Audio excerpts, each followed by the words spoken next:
So hi, welcome everyone. We're here at our Workforce series again, and this time we're here with Stephen, who works at Chary Produce in Oakland. And he recently graduated actually from the Ag Equipment Operator Program that Conestoga has developed, and it's a brand new program for our region. So anyhow, welcome Stephen. Thanks for chatting with us today. Yeah, no problem. Yeah. So I was going to start off with just, do you want to maybe just tell us a little bit about your role, what led up to it, and about the farm itself? Well, I just started from a young age working around the farm, doing some general labor stuff, and kind of throughout the years worked my way up to doing different things like helping the guys weed through the fields younger, and then going up to planting equipment, to doing shop work, to learning how GPS and cultivation equipment work, to using some of the combine and bigger articulate equipment. Yeah, very good. And this is you've been actually, it's a family farm. It's your family's farm, and you've been involved with them, working with them for about 10 years, you said? Thoroughly involved throughout 10 years, yeah. Yeah. And so what do you want to just mention the Ag Operator Program and how that's helped you out with the role, with everything that you do at the farm? It's almost like a test back to knowledge. It's like making sure what is in your head, if you already are from a farming background, is like sort of like sharpening those skills and yeah, of what you already knew, but yeah, it becomes takes more what precise. you know and refines it. Yeah, good. And when did you graduate from the program? Was it just this past fall? Was it? Yeah, August, I think we graduated. Okay. Yeah, so you're one of the first classes, because I think that was the first class that ran for the region. So. Yeah. So can you kind of talk about like what you see you can do in the future, like how you can grow with the farm from here on in? What do you see for yourself? What would you like? I see a little bit more schooling before an eventual takeover. Like, still need to get it like a more business side of things. Okay. To help with running the operations, the business side of the farm. Yeah. There's a lot of shipments that go out to the States, lots of trucks that go across borders. Yeah. So it'd be nice to know how to manage the money, manage different sectors of people. So you have like people that manage your orders, and then people that manage the truck going in and out, make sure no one's getting lost. Mm-hmm. So all the logistics, really, right? Well. Everything after, like what happens in the barn is different than what happens after it leaves the barn, because we don't need any stuff coming back. So we need to make sure the truck drivers know what to set their reefers to. There's a lot to it, right? It's the whole transportation side of it, the shipping, of everything out, right? There has to be a consistent cash flow, or else you're kind of going to get lost throughout the week. Yeah. Are there some programs that you looked at that you're already considering to sort of take in the future with the business side? I didn't really check too much yet. I'm looking into another business course, or maybe something to do with a different trade, like a diesel mechanic or a ticketed welder. Yeah, that would be helpful for working at the farm. Yeah, just in case. They're all universal skills too, so I can always fall back on that if the farming doesn't work. But yeah, no, you're right about that. That's for sure. Big demand for the skilled trades all around. It's incredible. So good for you for keeping all of that in mind. So is there anything that you wish you knew about all of this, like the training that you can do, or I mean, it's not that long ago that you would have started in the field probably, but long enough, you said 10 years already. Is there anything that you wish you had known, somebody had let you know earlier that would have been helpful? I wish I had a little bit better time management. to There's to to develop that kind of skill with yeah, time there's management. so many hours in a day. It's hard to organize yourself to figure out what's the most important thing you got to do first, then move on to the next thing. Yeah. So you Yeah, feel that's important, yeah? Like yeah, you need that. it's a stressful work environment. The weather conditions are always can never predict the weather, even though the weather says rain. It might just not rain. Yeah. So then if it doesn't, then you miss out on a whole days of work when you could have been doing something else. Right. Not something you can control, obviously, really, but No, yeah, to learn how to kind of plan for what to yeah, do in the scenario. yeah. I also wish I knew a little bit about crop disease and how like It can affect an entire crop. how different diseases are transferable to different crops. So you can't put this crop next to this crop because they share the same disease. Okay. Yeah, I wouldn't be able to tell you that either. So that's something that's helpful, obviously. Yeah. Yeah, or like did this crop and this crop cross pollinates. Like there was a big stick in the area with people growing hemp next to people growing marijuana, and they don't cross pollinate. Okay. They were getting all into a wild fight about you can't grow this here because blah blah blah. All right. Yeah. Oh. I'm sure there are probably some courses about that too out there. Like I know that University of Guelph has like the Richtown campus. Yep, They focus a little bit on the science of crops and things like that. So that's handy to have in the region too, right? for sure. Yeah. And, well, you thought about most angles on this.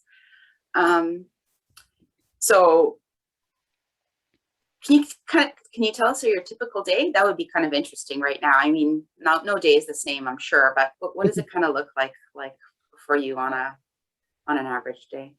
Average day, wake up anywhere between 5:30, 6 o'clock. Head to the barn, meet my uncle. He'll give me just like some regular instructions throughout the day, whether it's depending on season, like mid-season, we will be planting like winter cabbage.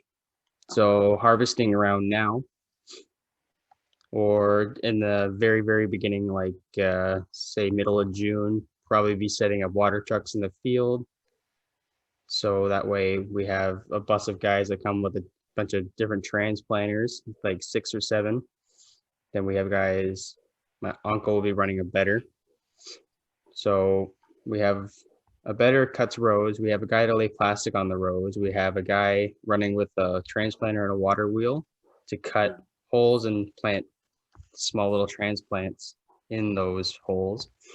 And then we have me, I'll come spray a 28% fertilizer mix with water on it. Mm-hmm. Throughout the winter, it's basically just regular shop work, making sure whatever got broke gets fixed, or preventing something from being fixed, or making something that is a weak point stronger, trying to re-support something. Sounds busy. There's No always shortage of things to do, right? no, never. No. Oh, and how big of a crew? Like it obviously changes maybe during the year, obviously during harvest and so on. But is there a base amount of like number of people that are currently working? Generally, it's 150 to 170 guys. Yeah, They're all offshore workers.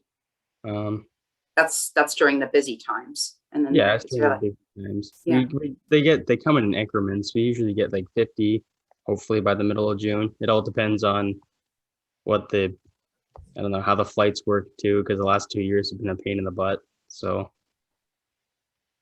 Yeah, it's been challenging for sure. Is the farm trying to hire any people right now to help support everything? uh, not particularly, but if someone comes across and they know what they want to do and they want to stay doing it, I have no problem hiring anyone. Help is always wanted. Yeah, yeah, and like I said, especially the changes during certain times of the year. So what are you harvesting right now?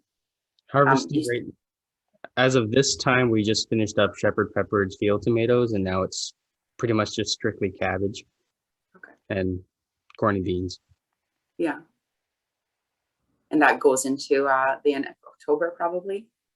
Yeah, usually end of October, sometimes first week November, and then usually after that, as of like February, late February, we start cutting straw, throwing it on strawberries, Oh yeah. and that usually ends all the vegetable stuff. Yeah. And then, as you said, it's looking at all the equipment, and you're helping with that with over the winter. Yeah. Yeah. Checking all the fluids on all the tractors, making sure all the cultivator teeth are sharp, that we don't do it in the middle of the season. Right. Just like all the easy stuff to get away before you have to rush to do it in the middle of next season. Yeah. That makes sense. Um, did you do you feel like you had a mentor or somebody who helped you along the way, that was a I've helpful definitely person had to you? Yeah. I've definitely had people all around me every single day I've been working here. There's been Yeah. people in and out that have been working for us for 5 years and they go off to do something else. We had a mechanic, Will. He was with us for maybe 6, 7 years. He showed me a little bit about heavy trucks. He went to go get his like class, I don't know what they call it, from a diesel mechanic, class A diesel mechanic or whatever. Mhm. So then he went to go do that. But before he left, he showed me some stuff on spraying. He showed me some stuff on how to fix all the big equipment outside, how to fix all the Peterbilts, how to like all their electronic problems. My uncle has been a good mentor in all the field work. Just I don't know, usually with a firm yelling and whatever. It's like, you did this wrong, learn from your mistakes kind of thing. He's the Mhm. one that's showing me how the disease affects the different plants, how to bed all the plants, why you plant this in a certain spacing, Mhm. all that kind of stuff. And my dad's like all the business side of it. So he'll go and sell everything, and then he'll come back and like, tell me like, this is what you got. You got to know what you have. So people at the market don't try and undersell you. Mhm. Because if everyone around us has pretty much close to the same product. So if theirs has something yours doesn't in it, like a different kind of variety that's for some reason more desirable than yours, you want to keep your buyers with you and not go buy their other stuff. Right. Oh, so good. Sounds like you have more than one mentor around you that was helpful. People that were helpful in teaching you how to do all of this. Yeah, well, everyone kind of helps each other around here. Yeah. Just try Yeah. and like learn from everyone. Yeah. It's good. It's good to have that around you. I think a lot more people could benefit from it. Right. It's not like that everywhere, but um, is there anything like, back in school, back in high school, that you wish you could have done differently? Like, would you have focused on some different courses than you did, or anything that you would have done a little bit differently knowing what you know now? Uh, I probably would have taken mechanics all throughout high school, and I took them my last 2 years. Okay. And I probably would have took science all the way through. Just Mhm. because like little trades programs you get in high school can lead you like just more general knowledge on how things work. I took the welding course in high school. I took that to a co-op, and then my co-op hired me on for a little bit, and I did that. I wish I did another co-op in mechanics and did that for another year or two. Went on, like took that somewhere else too. Maybe worked in a shop to see what that was like as well. Yeah. Okay. That makes sense. Did you do the OYAP? Was it a, was Sorry. what you did with the welding in high school in the last 2 years, was that an OYAP program or? I sounds familiar. I can't really remember. Okay. No, it's Ontario Youth Apprenticeship. I wonder if that was running at your school, but sounds like they had something available for you. They did. I don't believe I took it to an apprenticeship. I just did the co-op and got hired on. Okay, that's good. Has there What are your biggest obstacles like now that you feel like you face, or maybe along the way? Like, what do you just Well, so it's It's a second generation farm, right? Some of the equipment's getting a little outdated. We had a tractor burn up in the middle of the season, our 9420. So that's like what we use to work all the vegetable ground. Okay. So that was gone. So we have two. We have a 9200 that we've been basically just pushing to its limits to try and work all this stuff up. So those Just kind of, yeah, the equipment and everything needed to keep everything running, and then some yeah. of, yeah. And it depends on the time of season too, because if it's planting season, you have no money to replace that because you just spent all of it on trying to get your stuff in the ground. So those are Yeah. some of the regular kind of challenges that you would see, right? Well, regular, it's also disease is a giant challenge. We had blights Yeah, on our pepper blossoms, yeah. so they all burnt up and fell off. So we lost 20 acres of green bell peppers. Wow. Something with the cabbage too, I don't know what we're trying to figure out what it is right now. It's little black spots right in the core of the cabbage. We lost 20 acres of cabbage. Yikes. We're trying to catch it in like different. It's not it's not in one field, so I don't know. We don't know what it is. What happens in a situation like that? Do you get like somebody who specializes in that to come in if you can't figure out what's happening? Yeah, we get someone to come test the plant, or usually like with the peppers, you can get a crop insurance for it too. I don't really know how that works too much, but otherwise it's just under and good cover crop. I don't know. Pretty much just junk because the grocery stores won't take anything that's not perfect. Yeah. Well, it sounds like it's an opportunity though to learn to be in that situation too. Like you said earlier, like it seems so important. Anything to do with like with the diseases, with the crops, it's such a big thing, right? In the industry. Yeah. Okay, so is there doing what you do and assuming this is something you're gonna continue to do for a while, what kind of advice would you give to anybody else who's interested in working on a farm and being able to handle all of the aspects of a farm? Is there any kind of advice that you would give, like you should go maybe take this program I did, or go volunteer or try to get a summer job at a farm? Is there any kind of advice you could give? Yeah, summer job at a farm as well as this course would be my recommendation. A summer job at any farm, really, just to go around, watch what other people are doing, ask a bunch of questions. You'll learn a lot real quick, just, I don't know, watching other people. Like, why are you doing this? Why did you put this over here? Now, also, the Conestoga course is great for background knowledge. Mhm. If you don't know much about farming or how the different equipment works, Jeremy goes through and does all that with you. He explains why this cultivator is different than this one, why this tractor is suitable for this one, and you can't pull this cultivator with this other tractor. How all the different components inside work as compared to something else.